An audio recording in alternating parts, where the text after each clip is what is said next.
We've all been through craziness. And I mean, as much as I learned from 2020, I'm ready for 2020 to straight go to hell and bring on 2021.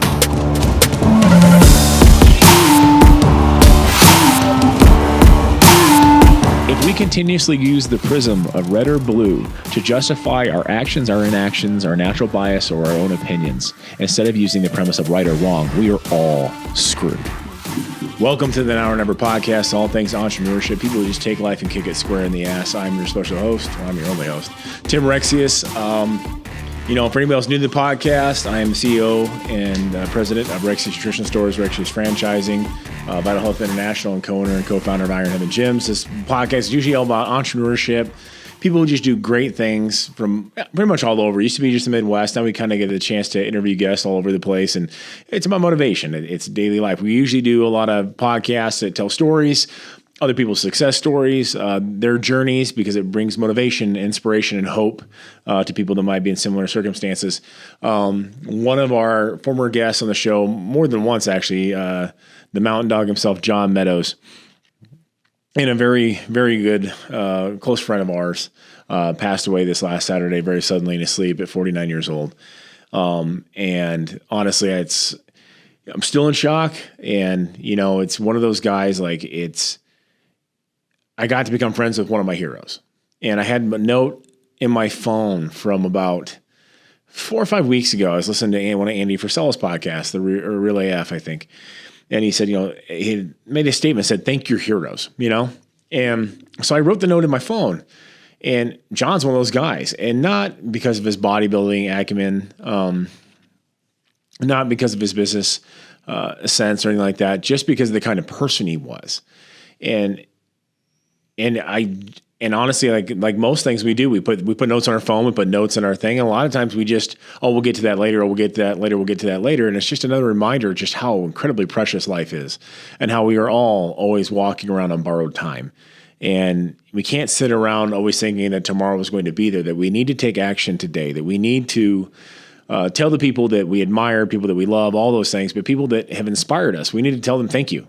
Tell them why. Because when I hear on mine, I'm nowhere near John Meadows by any means, so I'm not making that arrogant of a statement, but people say hey, you really motivate me to do this, that, and the other thing. I don't think I can possibly explain to you what kind of high that is and how much that reinvigorates me and motivates me to continuously do what it is I do and why we do this podcast, which honestly is a colossal, I've made $20 off YouTube. Let's put it that way. So anyways, it costs a lot, but it feeds my soul. And it's not just about feeding my pocketbook. And John Meadows is one of those guys, one of the most famous quotes, and I'll read it today, that I absolutely love. And then a friend of mine, Caleb, shared the other day. It says, John Meadows, good morals, high work ethic, building a strong family unit, and respecting others and their property are not outdated values. And this is the kind of guy that lived, eat, and breathed that sentiment and those values all the time. He didn't just talk about it. The guy really was the kind of man that you wanted to impress.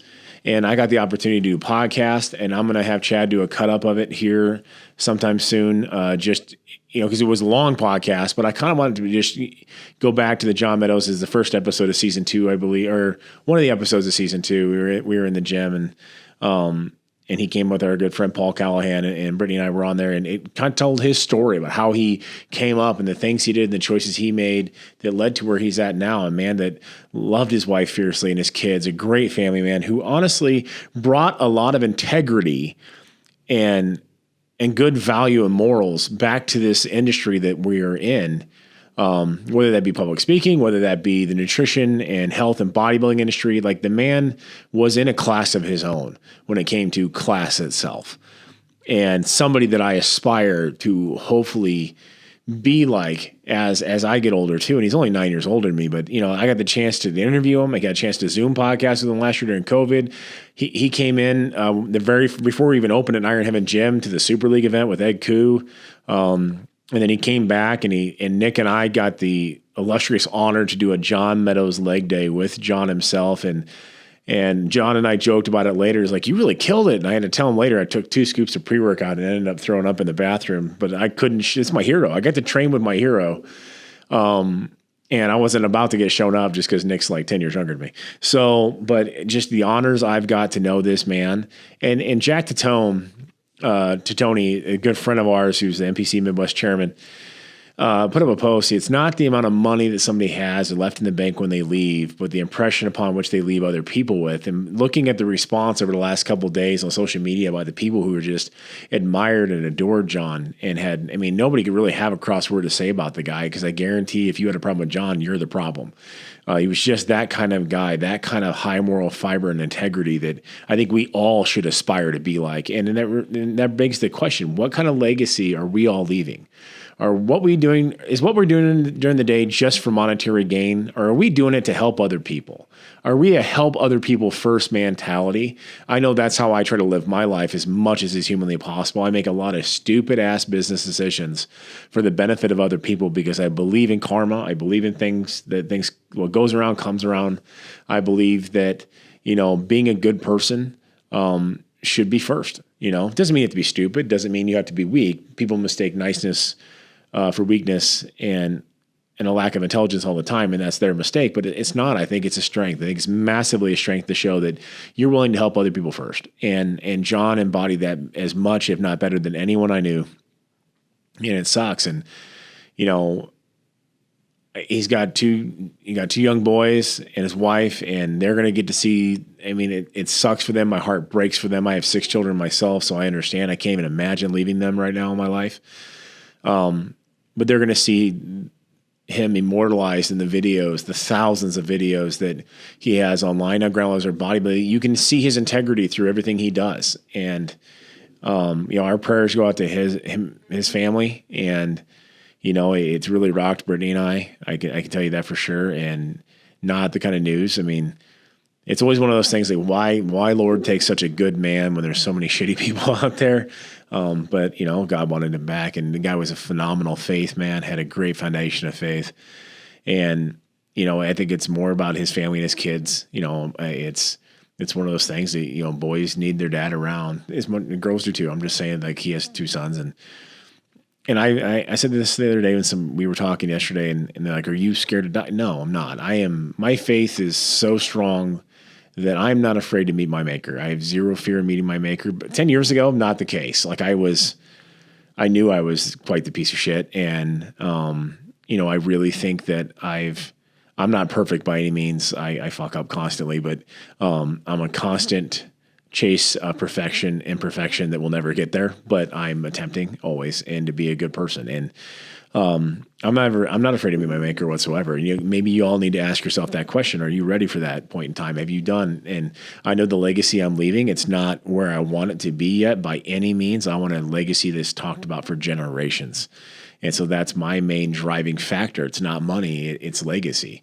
I know Gary Vee talks quite in depth about that, and I agree 100%. What do people say about me when I die? And watching the things that are said about John over this week, I'm like, you know what? Like that should be everyone's goal. Like the things that are being said about him right now, that should be everyone's goal. He just poured life into so many people with nothing in return, never expected anything in return. And he was still successful. And you can be both. You can be successful and wealthy and be completely kind and generous at the same time. You don't have to be ruthless to be successful. The two are not mutually exclusive. So, and that's the real focus. But, like for me, my only fear is leaving my kids before they're grown.